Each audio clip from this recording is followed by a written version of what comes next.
அன்பிற்கினிய ஆசிரியர் சொந்தங்களே வணக்கங்க. நாம நேத்தே சொன்ன மாதிரி டென்டேட்டிவ் ஆன்சர் கீ வந்துச்சுங்க. நடந்து முடிஞ்ச டெட் பேப்பர் 2ல அதாவது வந்து சயின்ஸ் அண்ட் மேக்ஸ் பகுதியோட அந்த டென்டேட்டிவ் ஆன்சர் கீ வந்து நம்ம செக் பண்ணிடலாம். புக்லெட் வந்து எம் சீரியஸ் வந்து வந்திருக்கு. ஸோ வந்து நீங்கள் எம் சீரியஸ் வந்தால் உங்களுக்கு ஈஸியாக இருக்கும். இல்லைனா உங்களோட கொஷின் ஆன்சர் இங்கே பார்த்துக்கிட்டு நீங்கள் வந்து உங்களோட சீரியஸில் அந்த கொஷின்ஸ் எங்கே வருதோ அதை பார்த்து நீங்கள் வந்து ஆன்சர் செக் பண்ணிக்கோங்க. ஓகேவா?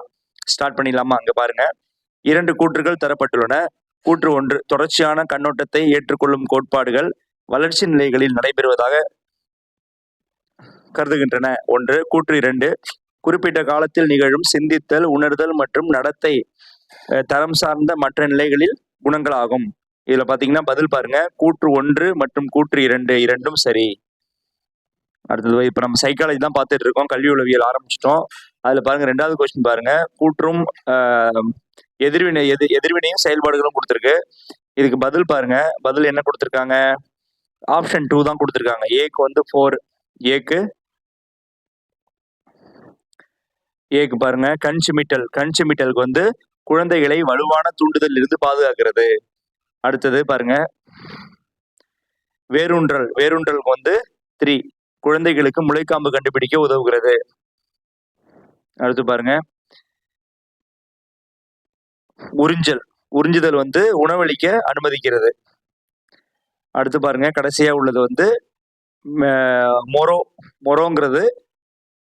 மொரோங்கிறது வந்து குழந்தை தாயிடம் ஒட்டிக்கொள்ள உதவுகிறது. இதுதான் இதுக்கான பதில். அப்போ வந்து இதுக்கு பாருங்க, ஆப்ஷன் பி தான் இதுக்கு சரியான ஆப்ஷன்.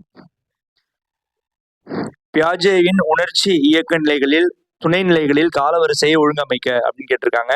அதுக்கு பாருங்க, ஆப்ஷன் சி தான் இதுக்கு கரெக்ட். நீங்க இந்த ஆர்டர் என்ன போட்டிருக்கீங்க, நீ ஆன்சர் தானே செக் பண்ண போறீங்க, அதனால இந்த சிபிடிஏ அப்படிங்கிற ஆப்ஷன் தான் இது சரியானது. அடுத்து பாருங்க, அனுமானம்.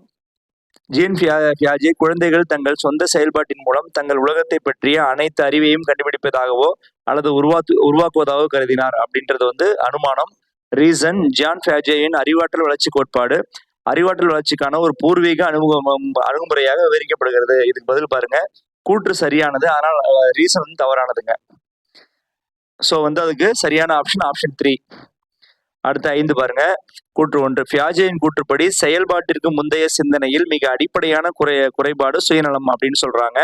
அடுத்தது வந்து கூற்று 2, தன்முனைப்பு சுயநலம் என்பது மாணவர்களின் குறியீட்டு கண்ணோட்டங்களை ஒருவரின் சொந்த கண்ணோட்டத்திலிருந்து வேறுபடுத்தி பார்க்கும் திறன். இதுக்கு பதில் பாருங்க, ஆப்ஷன் சி தாங்க. கூற்று 1 சரியானது, ஆனால் கூற்று 2 தவறானது. அடுத்து பாருங்க, சூழலியல் அமைப்பு கோட்பாட்டின்படி உள்ளார்ந்த நிலை என்பது குழந்தையின் உள்ளார்ந்த சூழலில் செயல்பாடுகள் மற்றும் தொடர்பு முறைகளை கண்டுள்ளது அப்படின்னு சொல்றாங்க. கூற்று 2, இந்த நிலையில் குழந்தை வளர்ச்சியை புரிந்து கொள்ள அனைத்து உறவுகளும் ஒருதலைபட்சமானவை என்பதை நாம் மனதில் கொள்ள வேண்டும் என்று பிரான் போன் பிரன்னர் வலியுறுத்துகிறார். இதுல பாத்தீங்கன்னா கூற்று 1 சரியானது, ஆப்ஷன் பி தான் கரெக்ட். கூற்று 2 தவறானது. ஓகே, இல்ல, கூற்று 1 மற்றும் கூற்று 2 இரண்டுமே தவறானவை, ஆப்ஷன் பி தான் கரெக்ட். சுற்றுச்சூழல் அமைப்புகள் கோட்பாட்டின் மூலம் முன்மொழியப்பட்ட நிலைகளுக்கு ஏற்ப தனிநபர் சூழல்களை ஒழுங்குபடுத்த சொல்லியிருக்கிறாங்க. அதுல பாருங்க, இது ஆப்ஷன் வந்து சி தான் கரெக்ட். CADB அப்படிங்கிறதா ஆப்ஷன் சரியான ஆப்ஷன். கீழ்நிலை மன தூண்டுதலுக்கும் மேல்நிலை மனத்தின் கோரிக்கைகளுக்கும் இடையில் ஈகோவின் மத்தியஸ்த பங்கை எரிக்சன் நிராகரிக்கிறார் அப்படின்னு சொல்லியிருக்காங்க.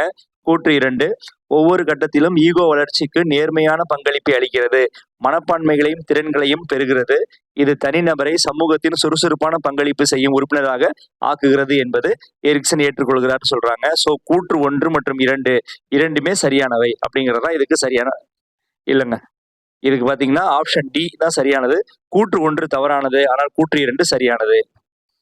அடுத்து பாருங்க, இதுக்கு திரும்பவும் நமக்கு மேட்ச் தான் கொடுத்துருக்காங்க. மேட்ச்ல பாருங்க, மீசோ அமைப்புனா பாருங்க, இது இருக்கு இல்லையா, நுண் அமைப்புகளுக்கு இடையேயான பிணைப்பு, இதுதான் வந்து மீசோ அமைப்பு. அடுத்து பாருங்க, எக்ஸோ அமைப்புனா ஆப்ஷன் 4 பாருங்க, முறையான நிறுவன அமைப்புகள். அப்படியே பாருங்க, சிக்கு பாருங்க, நுண்ணமைப்புனா குழந்தையின் உடனடி சூழல், இதுதான் வந்து இதுக்குள்ளது. கடைசியில வந்து பேரளவு அமைப்பு, அதுக்கு பாருங்க கலாச்சார மதிப்புகள் மற்றும் பழக்க வழக்கங்கள், இதுதான் இதுக்கான பதில். இதுக்கான ஆப்ஷன் பாருங்க, ஆப்ஷன் பி தான் இதுக்கு சரியான ஆப்ஷன். மீண்டும் வந்து அனுமானம் வந்திருக்கு பாருங்க. கவனம் என்பது ஒரு செயல்முறை அல்லது செயல்பாடாக நன்கு புரிந்து கொள்ளப்படுகிறது. அதுக்கு ரீசன் பாருங்க. கவனம் என்பது விரும்பிய முடிவுகளை அடைவதற்கான ஒரு தலைப்பு, பொருள், நிகழ்வின் மீது கவனக்குவிப்பு செய்தல், கவனிக்கும் செயல் ஆகியவற்றை உள்ளடக்கியது. இதுக்கு பதில் பாருங்க. ஏ மற்றும் ஆர் இரண்டும் சரியானது அண்டு சரியான விளக்கம் அப்படின்னு சொல்லியிருக்காங்க. கீழே கொடுக்கப்பட்டுள்ளவற்றில் எவை கவனத்தின் உள் தீர்மானங்கள் ஆகும்? எது உள் தீர்மானங்கள்? ஏ, சி அண்ட் டி தாங்க. ஏ உள்ளுணர்வு, அண்ட் சி நோக்கங்கள், அண்ட் டி வந்து உடல்நிலை. இது 3 தான். அடுத்து பாருங்க, திரும்பவும் கூற்று வந்திருக்கு. கூற்று 1, பழக்கப்படுத்துதல் என்பது மூளை மாறி வரும் தகவல்களை கையாளும் விதம்னு சொல்றாங்க. கூற்று 2, மாறாத தூண்டுதலுக்கு உணர்திறன் ஏற்பி செயல்கள் குறைவான எதிர்வினை ஆற்றுகின்றன சொல்றாங்க. இதுக்கு பதில் பாருங்க. கூற்று 1 சரியானது அல்ல, ஆனால் கூற்று 2 சரியானது. ஆப்ஷன் டி தான் இதுக்கு கரெக்ட். அடுத்தது, ஒரு நபர் உண்மையல்லாத ஒன்றை பார்க்கிறார் அல்லது கேட்கிறார். அனுமானம். காரணம், ஒரு மாயை என்பது யதார்த்தத்துடன் ஒத்து போகாத ஒரு புலன்காட்சி ஆகும். இது 2த்துல பாத்தீங்கன்னா இதுக்கு பாருங்க ஆப்ஷன் பி தான் சரியானது. ஏ மற்றும் ஆர் இரண்டும் சரி, ஆனால் சரியான விளக்கம் அல்ல அப்படிங்கிறது. அடுத்து பாருங்க, திரும்பவும் அனுமானம். பல்வேறு துறைகளில் உள்ள அறிவு சார்ந்த கண்டுபிடிப்புகள் மற்றும் புத்தாக்கம் ஆகியன முயற்சி பிறழ்ச்சி செயல்னால் விளைவுகளே ஆகும் அப்படின்னு சொல்றாங்க. அனுமானம். அது ரீசன் பாருங்க. விலங்குகள் முயற்சி பிழற்சி வழிமுறைகளை பின்பற்றுகின்றன சொல்றாங்க. சோ ஏவும் ஆரும் சரியானதான். ஆப்ஷன் பி தாங்க சரி, ஆனால் ஆறு வந்து சரியான விளக்கம் அல்ல அப்படின்றதுதான். அடுத்து பாருங்க, கீழ்கண்பவற்றுள் எவையெல்லாம் தாண்டைக்கு கூறும் விதிகள் எதுன்னு பாத்தீங்கன்னா ஏ, சி அண்ட் டி தாங்க. ஏ மனப்பான்மை விதி, சி உருவக விதி, அண்ட் இணைப்பு மற்றும் இணைப்பு மாறும் விதி. இது 3 மட்டும் தான் அவர் சொல்றதுங்க. ஒத்தத்தன்மை விதி அவர் சொல்லலைங்க. அடுத்து பாருங்க, திரவ நுண்ணறிவு என்பது நாம் வாழ்நாள் அனுபவத்தில் சேமித்து வைக்கும் திரட்டப்பட்ட அறிவை குறிக்கிறது. கூற்று 1. கூற்று 2, திரவ நுண்ணறிவு வயதுக்கு ஏற்ப மெதுவாக குறைவது போல் தெரிகிறது அப்படின்னு சொல்றாங்க. இதுக்கு பாருங்க ஆப்ஷன் டி தான் கரெக்ட். கூற்று 1 தவறானது, ஆனால் கூற்று 2 சரியானது. அடுத்து பாருங்க, மீண்டும் வந்து பட்டியல் 1 பட்டியல் 2 கொடுத்திருக்கிறாங்க. கோட்பாடும் அதை யார் உருவாக்குறாங்கன்னு கொடுத்திருக்கிறாங்க. அடுத்து பாருங்க, இரு காரணி கோட்பாடு. இரு காரணி கோட்பாடுனா யாரு? ஸ்பியர்மேன். அடுத்து பாருங்க, குழு காரணி கோட்பாடுனா தர்ஸ்டன். அண்ட் வந்து பல்காரணி கோட்பாடு தாண்டைக்கு. அண்ட் முக்காரணி கோட்பாடு வந்து ஸ்டென்பர்க். இதுதான் இதுக்கான ஆன்சரு. இதுக்கு பாருங்க ஆப்ஷன் வந்து சி தான் சரியானது. திரும்பவும் பாருங்க, பட்டியல் 1 பட்டியல் 2. இதுக்கான பதில பார்த்துடலாம். பதில் பி தான் இதுக்கு கரெக்ட். அப்ப ஏக்கு வந்து 4 பாருங்களேன். படைப்பாற்றலை வளர்ப்பது, எப்படி அறிவுரை பகர்தல். அடுத்து வந்து வாலாவின் படைப்பாற்றல் செயல்முறை வந்து 4 நிலைகளை கொண்டதுங்க. இதுக்கு வந்து இதுதான் ஆன்சர். ஓகேவா? அடுத்து அரியட்டிஸ் படைப்பாற்றல் கோட்பாடு அப்படிங்கிறது பாத்தீங்கன்னா ஆப்ஷன் 2 தோருக்கு பாருங்க. முதன்மை மற்றும் 2ஆம் நிலை செயல்முறை. அண்ட் கடைசியா உள்ளது பாத்தீங்கன்னா படைப்பாற்றலின் பண்புகள். அது வந்து சாகச இயல்பு கொண்டவை. இதுதான் இதுக்கு சரியான பதிலுங்க. அடுத்து போமா, அனுமானம். தம்மை புரிந்து கொள்வதில் ஒரு முக்கிய பகுதி நமது ஆளுமை பண்புகள் என்ன என்பதை பற்றிய உணர்வை வளர்த்துக் கொள்வதாகும். அது அனுமானம். ரீசன் பாருங்க. ஆளுமை என்பது ஒரு நபர் பல்வேறு சூழ்நிலைகளில் வெளிக்காட்டும் நடத்தை முறைகள் அல்லது அந்த நடத்தை முறைகளுக்கு வழிவகுக்கும் நபரின் உளவியல் பண்புகள் ஆகிட்டு உள்ளடக்கியது. இதுக்கு பாத்தீங்கன்னா ஏ மற்றும் ஆர் இரண்டும் சரியானது அண்ட் சரியான விளக்கம் தாங்க. இதுக்கு வந்து ஆப்ஷன் ஏ தாங்க கரெக்ட். ஆப்ஷன் ஏ தான் கரெக்ட். ஓகேவா? அடுத்து போமா, 20 வந்துட்டோம். திரும்பவும் வந்து நமக்கு பட்டியல் 1 பட்டியல் 2 கொடுத்துருக்குறாங்க. இதுல வந்து நம்ம ஒரு விஷயத்தை பத்தி ஈஸியா கண்டுபிடிச்சிடலாம். இங்க பாருங்க, இது வந்து PHLEGMன்னு ஒரு வேர்டு கொடுத்துருக்காங்க பாருங்களேன். இந்த வேர்டுக்கு நேரா அந்த பிளிக்மேட்டிக் அப்படின்னு ஒரு வேர்டு இருக்கு பாருங்க. அப்ப சிக்கு 1ன்றது நமக்கு தெரிஞ்சு போயிடுதா?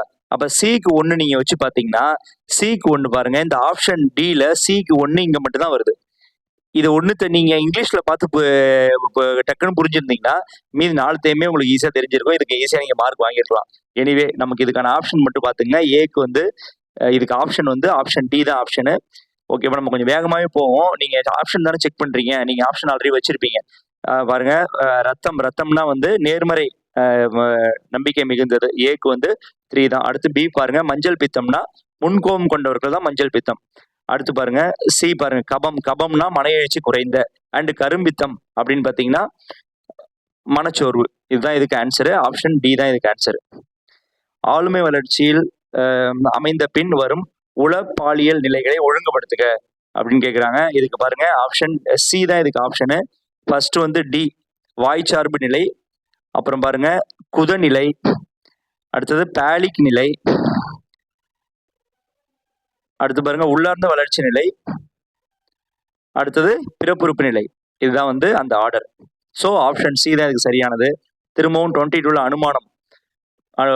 உள்ளடக்குதல் என்பது ஒரு அடிப்படை மனித உரிமை, அது ஒரு சிறப்புரிமை அல்ல அப்படின்னு கொடுத்திருக்காங்க. அனுமானம் காரணம் பாருங்க, பன்முகத்தன்மை கொண்ட கற்றல் சூழலை அனைவருக்கும் பயனளிக்கக்கூடிய வகையில் நிவர்த்தி செய்வதே உள்ளடக்குதலின் அடிப்படை தத்துவமாகும். இதுக்கு பாருங்க ஏ அண்ட் ஆர் இரண்டுமே சரி, அந்த சரியான விளக்கம். இதுதான் இதுக்கு ஆன்சர். அடுத்து பாருங்க, மனவிலக்கம் பெற்ற பெற்றோர்கள் பெரிதொரு துணையுடன் உடன் உறவு முறையிலோ மறுமண முறையிலோ வாழ தலைப்படும் பொழுது அவர்களின் குழந்தைகள் பின்வரும் எந்த குடும்ப பாணிகளை ஏற்றுக்கொள்ள வேண்டியிருக்கும் அப்படின்னு கேக்குறாங்க. இதுக்கு பாருங்க பதில் பாருங்க, ஏவும் டியும் தாங்க ஆன்சர். பாருங்க, ஏ வந்து கலப்பு குடும்பம் அண்ட் டி பாருங்க மறுகட்டமைப்பு குடும்பம். ஓகேவா, இது ரெண்டு தான். அடுத்து போலாமா? திரும்பவும் வந்து நமக்கு பட்டியலும் விளக்கங்களும் கொடுத்துருக்குறாங்க. ஸோ இதுக்கு பாருங்க, குறிப்பிட்ட கற்றல் குறைபாடு, குறிப்பிட்ட கற்றல் குறைபாடு. இதுக்கு பாத்தீங்கன்னா ஆப்ஷன் வந்து 4 இதோ இருக்கு பாருங்க, தனிநபருக்கு உள்ளார்ந்த கற்றல் மற்றும் அறிவு சார்ந்த கோளாறு. ஓகேவா, அடுத்து பாருங்க பிக்கு வந்து ஆட்டிசம். அது வந்து என்னது? ஆப்ஷன் 1 தொடர்புகள் மற்றும் சமூக நடத்தைகளின் வரம்புகள். ஓகேவா, அடுத்தது பெருமூளை வாதம். பெருமூளை வாதம்ங்கிறது பாருங்க, இதுக்கு ஆப்ஷன் வந்து 2 கொடுத்துருக்காங்க. உடல் அசைவையும் தசை இயக்கங்களையும் பாதிக்கும் நாள்பட்ட நிலை. ஓகேவா, இது வந்து இதுக்கு உள்ளது. அடுத்தது கவனக்குறைப்பு மிக இயக்க கோளாறு. அது பாத்தீங்கன்னா ஆப்ஷன் இதுக்கு 3 இருக்கு பாருங்க. ஒருவருடைய செயல் நடத்தை மற்றும் பணிகளை செய்தலானது அவரது வளர்ச்சிக்கு பொருத்தமான ஒழுங்குபடுத்த முடியாத கோளாறு. இதுதான். ஸோ ஒட்டுமொத்தம் ஆப்ஷன் பாத்தீங்கன்னா ஆப்ஷன் சி இதுதான் அதுக்கு சரியானது. அடுத்து பாருங்க, திரும்பவும் பட்டியல் தான். இதுக்கு பாத்தீங்கன்னா இந்த பட்டியல் என்ன ஆரம்பிச்சிருக்கு? கற்பவர் சார்ந்த காரணி, ஆசிரியர் சார்ந்த காரணி, பாடம் சார்ந்த காரணி, செயல்பாடு சார்ந்த காரணி. அதுக்கு விளக்கம் கொடுத்துருக்காங்க. இதுக்கு பாருங்க ஆப்ஷன் டி தான் இதுக்கு சரியானது. அடுத்து பாருங்க, பள்ளி சமுதாய உறவை மேம்படுத்துவதுன்னா அவங்களே தெளிவா கொடுத்துட்டாங்க. 3த்தையும் கொடுத்துட்டாங்க பாருங்க. பள்ளி மேலாண்மை குழுன்னு கொடுத்தாலும் சரியான பதில் தான், மாணவர் நலக்குழுக்களும் சரியானது தான், பெற்றோர் ஆசிரியர் சங்க கூட்டமும் சரியானது தான். ஸோ இது 3த்துல எது கொடுத்தாலும் உங்களுக்கு ஆன்சர் தான். அடுத்து பாருங்க, கற்பித்தல் இயந்திரம் முக்கியமான ஒரு தொழில்நுட்ப கருவி. அதன் மூலமாக எளிமையாக தொடர்ந்து வலுவூட்டுவதால் விரும்பத்தக்க நடத்தை மாற்றத்தை ஏற்படுத்தலாம்ன்றது ஒண்ணு. காரணம் பாருங்க, தொடர்ச்சியான வலுவூட்டுதல் மூலம் நடத்தை வடிவமைக்க முடியும், அதை மனித ஆசிரியர் மூலம் ஏற்படுத்தலாம் சொல்றாங்க. இதுக்கு பதில் பாருங்க, கூற்று 1 சரியானது, ஆனால் கூற்று 2 வந்து தவறானது. இதுதான் வந்து ஆப்ஷன் சி தான் சரியானது. அடுத்து பாருங்க, ஒரு ஆசிரியர் தொடர்ந்து அவராகவே கற்காவிட்டால் அவரால் உண்மையாக கற்பிக்க முடியாது. ஒரு விளக்கு தொடர்ந்து ஒளிராவிட்டால் வேறொரு விளக்கை ஏற்ற முடியாது அப்படின்னு சொன்னவர் வந்து ரவீந்திரநாத் தாகூர். அடுத்து பாருங்க, பின்வரும் கொள்கைகள் மற்றும் சட்டங்களை கால வரிசைப்படுத்துகன்னு கொடுத்துருக்காங்க. அதுல பாத்தீங்கன்னா இது வந்து ஸ்டார் கொஸ்டின் அவங்களே கொடுத்துட்டாங்க பாருங்க. இதுல நம்ம ஒரு வரிசையா அதுல ஆர்டரா இல்லைன்னு அவங்களுக்கு தெரியும் போல, அதனால என்ன பண்ணிட்டாங்க, இது ஸ்டார் கொஸ்டின், இதுக்கு எல்லாருக்கும் ஒரு மார்க் உண்டுங்க. ஓகேவா, யாரெல்லாம் 1 மார்க்ல போகுது 2 மார்க்ல போகுதுன்னு சொல்றீங்களோ ஆல்ரெடி பிடிஏ எஸ்எம்சிக்கு 1 மார்க் வந்துருச்சு, இதுக்கு 1 மார்க் வந்துருச்சுங்க. சந்தோஷமா இருங்க, நிறைய பேர் பாஸ் ஆவீங்க. அடுத்து பாருங்க, கல்வி பயன்பாட்டிற்கான தொழில்நுட்பத்தை தேர்ந்தெடுப்பதற்கான கொள்கைகளில் பின்வருவன எவை? எவைன்னு கேட்டீங்கன்னா அவங்க எல்லாத்தையும் கொடுத்துட்டாங்க. 4மே பதிலுங்க. இதுக்கு நீங்க எதை கொடுத்தாலும் உங்களுக்கு பதில். ஸோ இதனால இன்னொரு மார்க். அப்ப நம்ம கண்ணுக்கு தெரிஞ்சு சைக்காலஜில 3 மார்க் கிடைச்சிருச்சுங்க நமக்கு. 3 மார்க். நிறைய பேர் பாசுங்க, சந்தோஷப்படாதீங்க, சந்தோஷப்படுங்க, ஹாப்பியா இருங்க. ஓகேவா, ரைட்டு, சைக்காலஜி முடிச்சிருக்கோம். நான் அடுத்தது வந்து தமிழ் வருது, தமிழை தொடர்ந்து பார்த்துருவோமா? உயிர்மை நெடில் எவ்வளோ? 126. 8 பொருளில் வரும் ஓர் இடைச்சொல் ஓதாங்க சரியான பதில். ஆக்கல், அழித்தல், அடைதல், நீத்தல், ஒத்தல், உடைமை ஆகிய 6 வகையான பொருள் வருவது 2ஆம் வேற்றுமை. உண்டி கொடுத்தோர் உயிர் கொடுத்தோரே என்னுடைய கொடுத்தோர் என்பது வினையாளனின் பெயருங்க. நீள் கூட்டல் உழைப்பு, நீள் உழைப்பு, ஆப்ஷன் டி. வல்லினம் மிகும் இடங்கள் வந்து உவமை தொகை, ஆப்ஷன் ஏ. அடுத்து பாருங்க, புறா, கோழி, சேவல், கூகை இது எல்லாம் வந்து எப்படி சவுண்ட் எழுப்புன்னு கேக்குறாங்க. இதுக்கு வந்து ஆப்ஷன் சி தான் சரியானது. ஸோ புறா வந்து குணுகும், புறா என்ன பண்ணும்? குணுகும். அண்ட் கோழி வந்து கொக்கரிக்கும், சேவல் கூவும், கூகை குழரும். இதுதான் இதுக்கு சரியான பதில். பகுபத உறுப்புகளில் அடங்காமல் 7வது உறுப்பாக வந்து புறத்துறுப்பை எவ்வாறு அழைக்கலாம்னு பாத்தீங்கன்னா எழுத்து பேரு. இரு சொற்களுக்கு இடையில் வேற்றுமை உறுப்பு மறைந்து வந்து பொருள் தந்தால் அது என்னது? வேற்றுமை தொகை. பொன்னகர் இலக்கண குறிப்பு வந்து இரண்டாம் வேற்றுமை உருபும் பயனும் உடன் தொகை. அடுத்து வந்து காக்கென்று, கணீர், உய்முறை, மெய்முறைன்னு இருக்கு. இதுக்கு பாருங்க, காக்கென்று வந்து தொகுத்தல் விகாரம், கணீர் இடைக்குறை, கண்ணீர்னு வளர்ந்துருக்கணும், அதுல கண்ணீரை தான் கணீர்னு போட்டிருக்காங்க, இன்னும் வந்து குறைஞ்சிருக்கு, அதனால இடைக்குறை. அடுத்து வந்து உய்முறை வந்து வினைத்தொகை. அடுத்து மெய்முறை என்னது? மெய்முறை வேற்றுமை தொகை. ஆப்ஷன் ஏ தான் சரியானது. இது செய்வாயா என்று வினவிய பொழுது நீயே செய் என்று கூறுவது ஏவல் விடை. ஆப்ஷன் ஏ தான் சரியானது. நந்தவனம் கண்திறந்து நற்றமை பூ எடுத்து இப்பாடல் அடியில் இடம்பெற்றுள்ள சொற்கள் என்னன்னு பேசினா பெயர் சொற்களும் வினை சொற்களும் தாங்க. ஆப்ஷன் பி தான் சரியானது. அறிஞர் அண்ணாவை படித்திருக்கிறேன் இத்தொழில் வரும் ஆகுபெயர் வந்து என்னது? கருத்தா ஆகுபெயர். அண்ணான்றது கருத்தா. ஆப்ஷன் டி தான் சரியானது. மூவர் என்னும் சொல்லின் சரியான பகுபத உறுப்பினர்கள் 3 கூட்டல் யூ கூட்டல் அர். இதெல்லாம் வந்து சரியானது. ஆப்ஷன் சி தான் சரியானது. ரைட்டா? நம்ம தமிழும் முடிச்சிட்டோம். அடுத்து இங்கிலீஷ் போயிடலாம். இது பாருங்க, பேத்தாலஜிஸ்ட், ஆர்னித்தாலஜிஸ்ட், ஜியாலஜிஸ்ட், லிங்கிஸ்ட் இருக்கு. ஸோ இதுக்கு பாருங்க, பேத்தாலஜிஸ்ட் பார்த்தீங்கன்னா யாரு? ஸ்டடி ஆஃப் டிசீஸை பத்தி படிக்கிறதா பேத்தாலஜிஸ்ட். அடுத்து வந்து ஆர்னித்தாலஜிஸ்ட் வந்து பேர்ட்ஸை பத்தி படிக்கிறவங்க, ஓகேவா? ஜியாலஜிஸ்ட் வந்து பூமியை பத்தி படிக்கிறவங்க, எர்த். அண்ட் லிங்குவிஸ்ட் வந்து லாங்குவேஜ் பத்தி படிக்கிறவங்க. ஸோ இது வந்து என்னது? ஆப்ஷன் பி தான் சரியானது. இன் பப்ளிக் ஸ்பீக்கிங் ஸ்கில் வந்து இன்ஃபர்மேஷன் ஷுட் நாட் பி கான்ட்ரவர்ஷியலா இருக்கக்கூடாதுங்க. இதுதான் சரியானது. ஏன்னா முன்னாடி நிறைய குழப்பிட்டு இருந்தாங்க, கான்ட்ரவர்ஷியலா கமர்ஷியலான்லாம்னாங்க. இது கான்ட்ரவர்ஷியல் சரியானது, கமர்ஷியலாம் கிடையாது. அடுத்து பாருங்க, a review help the reader to decide whether to read or watch something. இதுதான் ஆன்சர் அதுக்கு. ஸோ அதுக்கு என்ன ஆப்ஷன்? Option B. அடுத்து statement 1, finite verbs are used in the present tense and past tense. Statement 2, finite verbs are usually gerund, infinitive or participle கொடுத்துருக்காங்க. So ரெண்டுமே சரியானது தான். Both 1 and 2 ரெண்டுமே சரியானது. இல்லைங்க. அதாவது வந்து ரெண்டுமே தவறானது.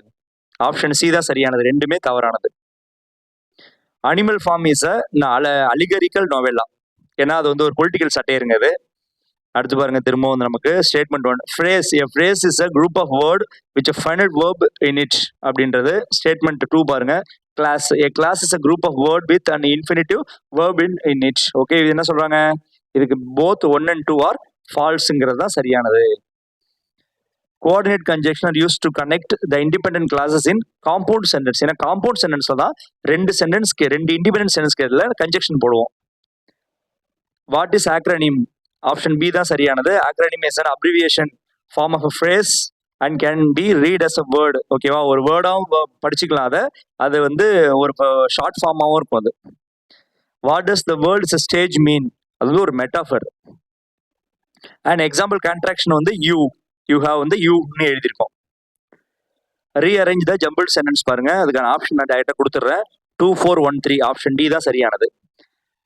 நெக்ஸ்ட் பாருங்க, மேங்கோனா ஸ்வீட்டு, லைம்னா எப்படி இருக்கும்? சோரா இருக்கும். ஆப்ஷன் பி தான் சரியானது. ரொம்ப சிம்பிள் கொஸ்டின், முன்னாடி கேட்ட கொஸ்டின் இது. Which poem was recited by mister Sanyal at the tea shop? இதுக்கு வந்து பண்ரக்ஷகா. ஓகேவா? ஸோ இப்போதைக்கு இதை முடிக்கிறேன். நான் உடனே என்ன பண்றேன், மேக்ஸுக்கும் சயின்ஸுக்கும் உங்களுக்கு வீடியோ கொடுக்குறேன். தேங்க்யூ.